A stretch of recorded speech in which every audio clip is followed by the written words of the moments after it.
ഒരു മിനിറ്റ് മാറ്റിവെച്ചുകൊണ്ട് ഈ ആത്മീയ യാത്രയിൽ പങ്കുചേരാം. ദൈവം തന്ന നല്ലൊരു ദിവസത്തിന് നന്ദി പറഞ്ഞുകൊണ്ട് ഇന്നത്തെ തിരുവചനം നമുക്ക് കേൾക്കാം. യെശയ്യാ അധ്യായം 40:31 ദൈവത്തിൽ ആശ്രയിക്കുന്നവർ വീണ്ടും ശക്തി പ്രാപിക്കും. അവർ കഴുകന്മാരെ പോലെ ചിറകടിച്ചുയരും. അവർ ഓടിയാലും ക്ഷീണിക്കുകയില്ല, നടന്നാൽ തളരുകയില്ല.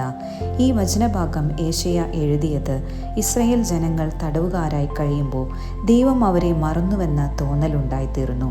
വിശ്വാസം ക്ഷയിക്കുകയും മനസ്സുകൾ നിരാശയിലാവുകയും ചെയ്തു. അപ്പോഴാണ് പ്രവാചകൻ മുഖാന്തരം അവരോട് പറയുന്നത്, നിങ്ങളുടെ ദൈവം നിങ്ങളെ മറന്നിട്ടില്ല, നിങ്ങൾ പ്രത്യാശയോടുകൂടി അവനെ ആശ്രയിക്കുക. ഓരോ വചനത്തിലൂടെയും ദൈവം നമ്മളോട് സംസാരിക്കുകയാണ്. ദൈവത്താൽ തിരഞ്ഞെടുത്ത ദൈവമക്കൾ ആയതിനാലാണ് വചനം കേൾക്കുവാനുള്ള സാഹചര്യങ്ങൾ നമ്മളിൽ എത്തിച്ചേരുന്നത്. വചനങ്ങളിലൂടെ അവൻ വഴി നടത്തുക തന്നെ ചെയ്യും. നമുക്ക് പ്രാർത്ഥിക്കാം. സർവശക്തനായ ദൈവമേ, ജീവിത ഭാരങ്ങളാൽ തളരുമ്പോൾ അവിടുന്ന് എന്നെ കൈപിടിച്ച് നടത്തേണമേ. നിൻ്റെ കൃപയാൽ ജീവിതത്തെ പുതുക്കേണമേ. നീ അല്ലാതെ എനിക്ക് ആരുമില്ല കർത്താവേ. എന്നെ അറിയുവാൻ, എന്നെ കേൾക്കുവാൻ നീ മാത്രമേയുള്ളൂ. കൈവിടല്ലേ നാഥ.